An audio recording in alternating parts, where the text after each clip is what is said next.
Você quer aprender mais sobre a frequência do cobre? Qual a sua origem? Você quer entender a origem das frequências e quais são as frequências existentes?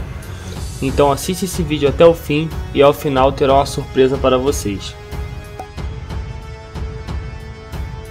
Neste vídeo, para facilitar o seu entendimento, começaremos por alguns conceitos básicos que sem isso não é possível entender o que vai ser falado.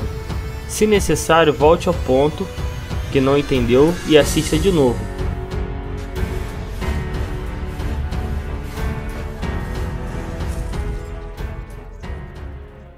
Começaremos pelo seguinte tópico.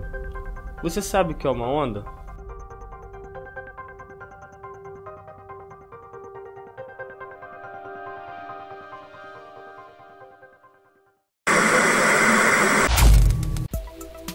Vamos começar pela definição que consta em alguns livros de física. Onda é um movimento causado por uma perturbação, e esta se propaga através de um meio. Então, nesse exemplo aqui, nós vemos um modelo de onda exemplificado, tá? Então, a onda é uma perturbação causada pela pedra, e o meio é a água nesse exemplo, certo? Também existem ondas que não podemos observar a olho nu, como por exemplo ondas de rádio, ondas de televisão, ondas ultravioletas e micro-ondas. Além destas, existem alguns tipos de ondas que conhecemos bem, mas o que elas têm em comum é que todas são energias propagadas através de um meio, e este meio não acompanha a propagação. Nós temos dois tipos de onda conforme sua natureza, ondas mecânicas e ondas eletromagnéticas. As ondas mecânicas são ondas que necessitam de um meio material para se propagar, ou seja, sua propagação envolve transporte de energia cinética e potencial, e depende da elasticidade do meio. Por isto, não é capaz de propagar-se no vácuo. Alguns exemplos são o que acontece em molas e cordas, som em superfícies de líquidos. Ondas eletromagnéticas são ondas geradas por cargas elétricas oscilantes, e sua propagação não depende do meio em que se encontra, podendo propagar-se no vácuo e em determinados meios materiais. Alguns exemplos são ondas de rádio, de radar, raio-x e micro-ondas.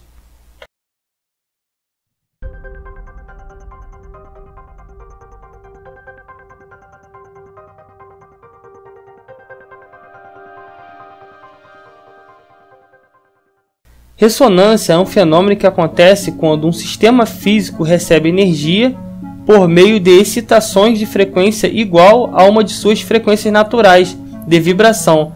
Assim, um sistema físico passa a vibrar com amplitudes cada vez maiores.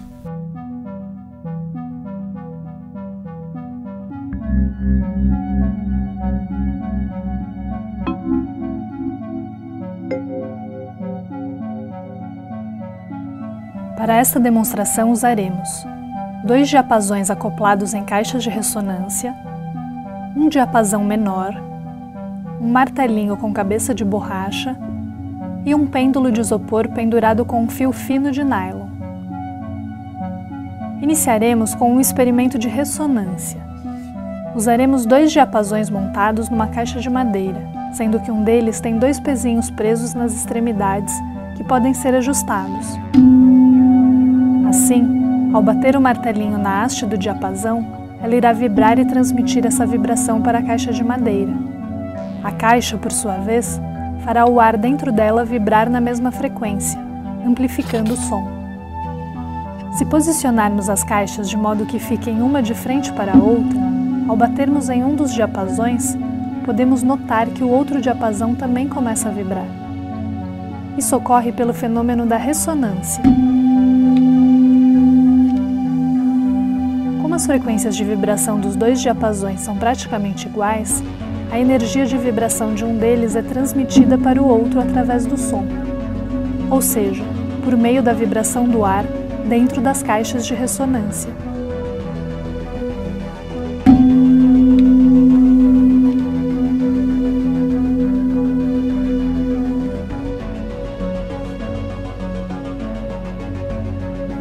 Agora vamos modificar a frequência de vibração de um dos diapasões, ajustando a posição do pezinho na extremidade.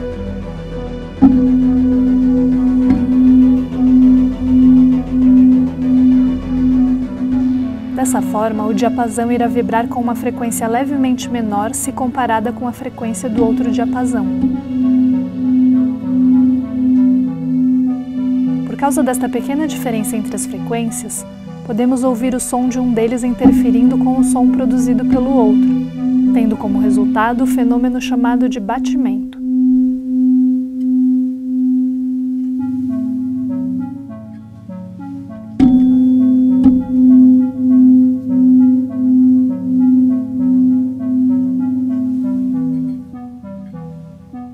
Mudando um pouco mais a posição do pezinho, podemos ouvir a mudança na frequência do batimento, que fica um pouco menor.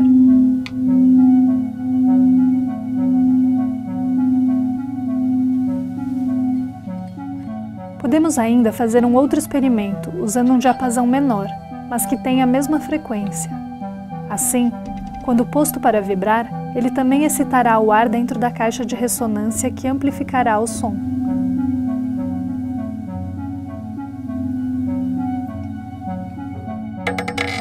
A frequência de vibração deste diapasão é muito alta e quase não conseguimos ver suas hastes se movendo. Para mostrar que elas estão vibrando, vamos encostar uma das hastes num pêndulo de isopor, que por ser leve, se deslocará devido ao impulso recebido pela haste em movimento e em alta velocidade.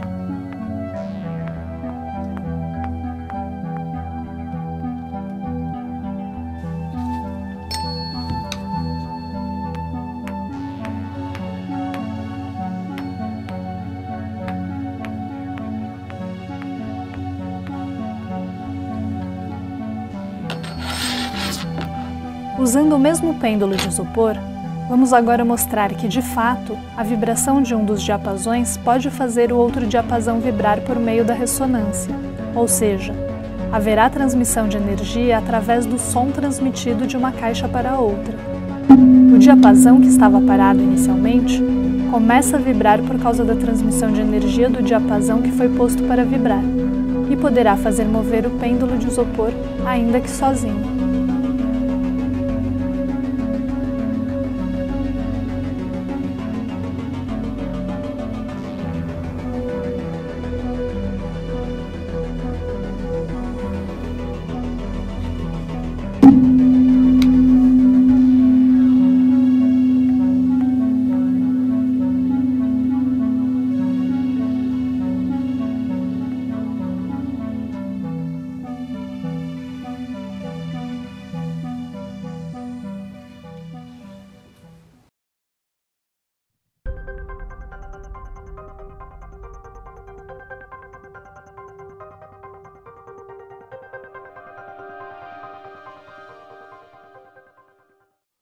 Todo organismo doente é uma orquestra desafinada. Por quê? Porque nós temos uma afinação. Nós somos afinados pelo cobre. A girafa é afinada pelo zinco. Cada animal, cada estrutura tem o seu padrão vibratório. O nosso padrão vibratório é o cobre. Quando você está saudável, o seu diapasão é um cobre. Entendeu? Nós somos cobre. Se você sair do cobre, você pode virar um serial killer. Porque você desafinou do cobre, passou para um outro animal e começa a matar. E ninguém sabe por que você está matando. Porque você saiu do cobre. Se você sai muito do cobre, você vira uma outra espécie. Você não representa mais a espécie humana. Tesla certa vez afirmou: se bloquearmos a frequência do ambiente externo, sem dúvida poderemos aumentar nossa resistência a qualquer doença. Em 1992, Bruce Tânio, uma divisão independente da Universidade de Washington, construiu o primeiro monitor de frequência do mundo, o monitor de frequência calibrada. Ele mesmo denominou de CFM. Tânio determinou que a frequência média do corpo humano durante o dia é de 62 a 68 MHz. Uma frequência corporal saudável é de 62 a 72 MHz. Quando a frequência cai, o sistema imunológico fica comprometido. Confira nesse vídeo algumas das frequências medidas por ele.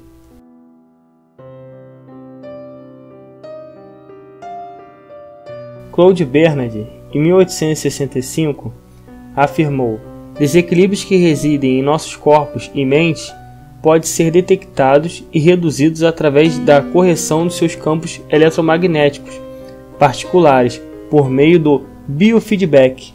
O início do biofeedback pode ser rastreado até Claude Bernard, que propôs em 1965 que o corpo se esforça para manter um estado estável no ambiente interno e que os humanos possam assumir o controle de suas funções fisiológicas para alcançar um nível de bem-estar. Após a Segunda Guerra Mundial, um matemático chamado Norbert Wiener desenvolveu a cibernética, que é o estudo científico do controle da comunicação no animal e na máquina. Dizem que o tecido saudável responde de maneira previsível, enquanto o tecido não saudável conduzem os pulsos de maneira diferente. Todos os tecidos traumáticos, inflamados ou degenerativos produzem leituras anormais em comparação com a norma basal do paciente. Assim, na alça cibernética, a máquina de biofeedback mede as frequências do corpo e produzem feedbacks para cicatrização de feridas, redução da dor, relaxamento e redução do estresse por meio de estimulação elétrica. As máquinas de biofeedback calculam os impulsos ou frequências do corpo e comunicam essas leituras à máquina. No final da década de 1920, o Dr. Raymond Rife inventou a Rife Machine, um dos primeiros geradores de frequência. Segundo o Dr. Rife, toda doença tem uma frequência. Ele descobriu que certas frequências podem impedir o desenvolvimento de doenças e que outras poderiam até destruí-las. Uma vez que os desequilíbrios e tensões tenham sido identificados, o programa da máquina é selecionado a partir de um vasto banco de dados de terapias de biofeedback vibracional para ajudar a restabelecer o equilíbrio e o alívio para o paciente. A máquina do Dr. Rife foi testada com pacientes com câncer no Hospital do Condado de Pasadena. Os médicos colocaram os pacientes em tratamento por 90 dias e descobriram que 86,5% dos pacientes estavam completamente curados do câncer. Os demais pacientes foram testados e submetidos a tratamento adicional. Eles também foram curados. Pasmem. Em outras palavras, um surpreendente 100% dos pacientes incluídos no programa foram curados de câncer. De acordo com os arquivos de mídia e documentos, a máquina do Dr. Rife foi um sucesso total durante o tempo, uma vez que produziu taxas de cura de câncer tão impressionantes. Grandes empresas farmacêuticas tentaram comprar a tecnologia para realizar mais pesquisas sobre seus equipamentos. O Dr. Rife, no entanto, não queria vendê-lo. A resposta curta, depor que não estamos usando biofeedback para curar doença, é que a indústria farmacêutica é um negócio lucrativo e uma cura natural do câncer como a Rife Machine certamente reduziria seus lucros. Semelhante ao destino de Nikola Tesla, o escritório do Dr. Rife foi invadido e todo o seu trabalho de papel e pesquisa foi roubado. A máquina também foi destruída. No entanto, seu trabalho influenciou centenas de pesquisadores para estudar a frequência do corpo e como ele pode ser usado para tratar doenças. A aplicação de frequências de uso para curar o corpo já havia sido sugerido pelo inventor americano Nikola Tesla em 1856 a 1943, pioneiro na tecnologia elétrica. Ele disse: se você pudesse eliminar as frequências de fora que interferiu com os nossos corpos, nós teríamos maior resistência para a doença. Nikola Tesla. Muitos poluentes foram encontrados para diminuir a frequência do corpo saudável. Alimentos processados ou enlatados, por exemplo, tendem a ter uma frequência de 0. Outra grande pesquisadora foi a doutora Valeria Hunter. Ela afirma: cada substância tóxica distorce o equilíbrio negativo existente no nível celular.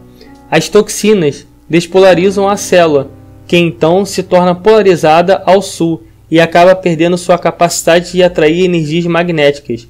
Isso pode levar a doenças físicas, psicológicas, emocionais e espirituais. Existe concordância entre a ciência medicina e metafísica de que certas frequências podem repelir doenças e certas frequências podem destruir doenças. Diz-se que este é o elo entre a frequência, quer dizer, vibração, e a saúde. Tudo na natureza vibra em frequências diferentes. De fato, a física quântica descreve o universo como nada mais do que cordas vibrantes de energia.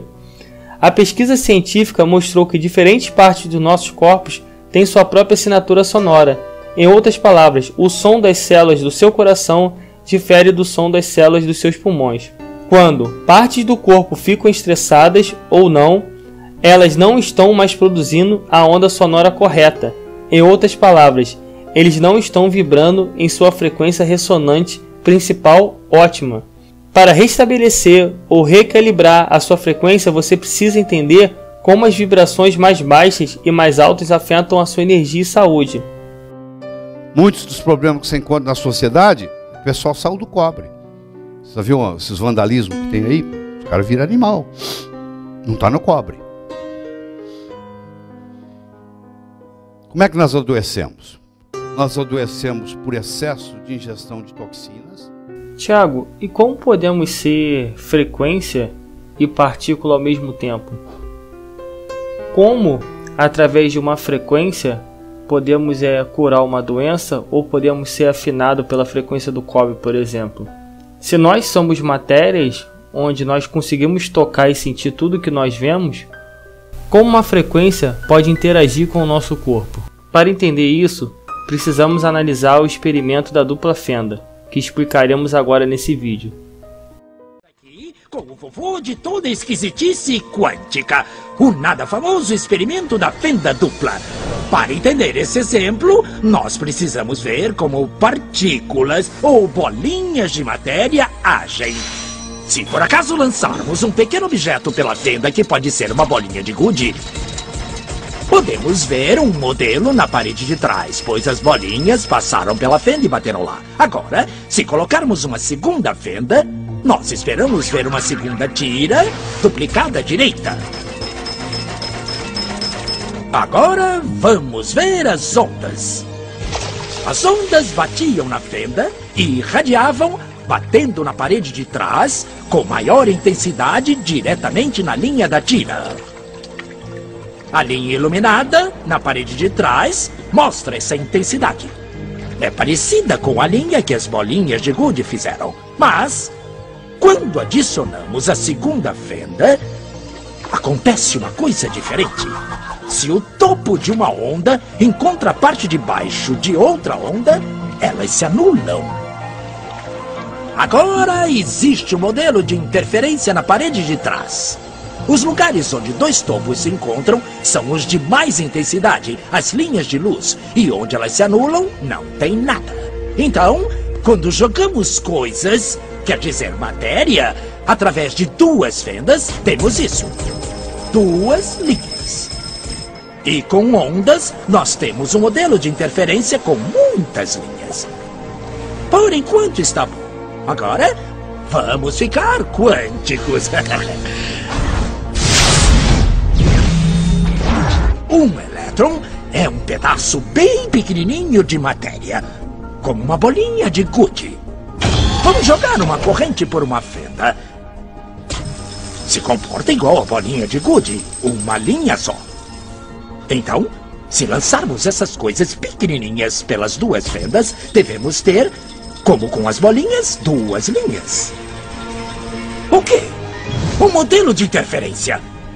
Nós lançamos elétrons, pedaços bem pequenininhos de matéria, mas temos um modelo igual ao das ondas, não como o das bolinhas. Como? Como pedaços de matéria podem criar um modelo de interferência como o das ondas? Isso não faz sentido. Mas os físicos são espertos. Eles pensaram, talvez essas bolinhas estejam pulando umas nas outras e criando este modelo. Então, eles resolveram lançar os elétrons um de cada vez. Assim, não teria jeito de interferirem um no outro. Mas depois de uma hora, o mesmo modelo de interferência estava aparecendo. Não existe outra explicação. O elétron sozinho sai como uma partícula, se torna uma onda de potenciais, passa pelas duas fendas e interfere consigo mesma para bater na parede como uma partícula. Mas, matematicamente, é mais estranho ainda. Passa pelas duas fendas e por nenhuma. E passa por uma só e passa só pela outra. Todas essas possibilidades estão em superposição uma com a outra. Mas os físicos ficaram incomodados com isso. Então, decidiram espiar e ver por qual fenda o elétron realmente passa. Eles colocaram um equipamento medidor em uma fenda para saber por qual delas o elétron passou e seguiu voando. Mas o mundo quântico é muito mais misterioso do que eles podiam imaginar. Quando eles observaram, o elétron voltou a se comportar como uma bolinha de gude. Ele produziu um modelo de duas linhas, não um modelo de interferência com várias linhas. Só o ato de medir ou observar por qual fenda o elétron passaria fez com que ele passasse por uma fenda, não pelas duas. O elétron decidiu agir diferente, já que ele sabia que estava sendo observado. E foi assim que os físicos entraram nessa terra estranha e misteriosa dos eventos quânticos. O que é a matéria? Bolas de gude ou ondas? E ondas de quê? E o que o observador tem a ver com tudo isso?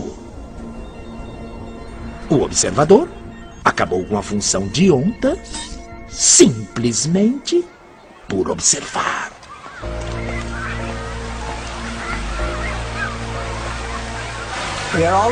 Sempre somos os observadores, mas às vezes nos identificamos tanto com os eventos que até perdemos o aspecto de observador.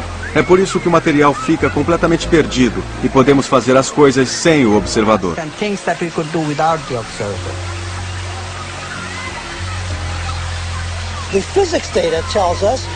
Os dados da física mostram que o objeto propriamente dito é, na verdade, uma simplificação do que chamamos de lá fora. Quando olhamos para partículas atômicas e subatômicas, ou matéria atômica e subatômica de qualquer forma, o que descobrimos é que o jeito como olhamos para isso realmente muda as propriedades do que observamos lá fora.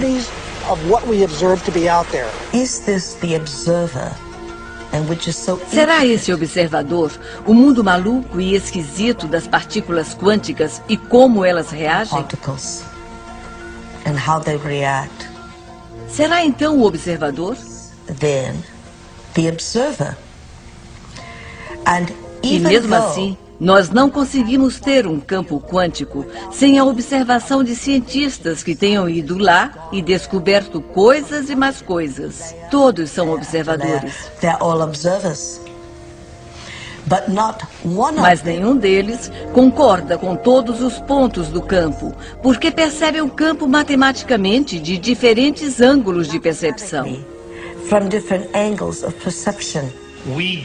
Não sabemos, na mecânica quântica, como nos comportar como observadores do mundo. Não sabemos como nos tratar como observadores, como uma outra parte do sistema físico que estamos descrevendo. O único jeito que sabemos como fazer mecânica quântica é com a fórmula tradicional de manter o observador fora do sistema que ele está descrevendo. Quando você o coloca lá, aparecem todos esses paradoxos. E somos forçados a dizer na mecânica quântica coisas como: o livro está fazendo isso por causa da mecânica quântica e eu vejo isso porque eu estou lá e vejo. E é melhor não tentar analisar a segunda parte da frase para aplicar a mecânica quântica nela, porque não vai dar certo. É por isso que existem duas leis diferentes da evolução dos sistemas físicos. Uma que se aplica quando não se está olhando para ele e a outra quando se olha. Mas isso é loucura. Não vamos colocar numa fórmula matemática o ato de um observador consciente chegar a uma resposta. As pessoas dizem: a câmera grava e pronto, está filmado, foi gravado. Você esqueceu de uma parte da equação. Alguém tem que olhar a fita. E até alguém olhar a fita, nada foi gravado. And until somebody looks at the tape, it ain't recorded at all.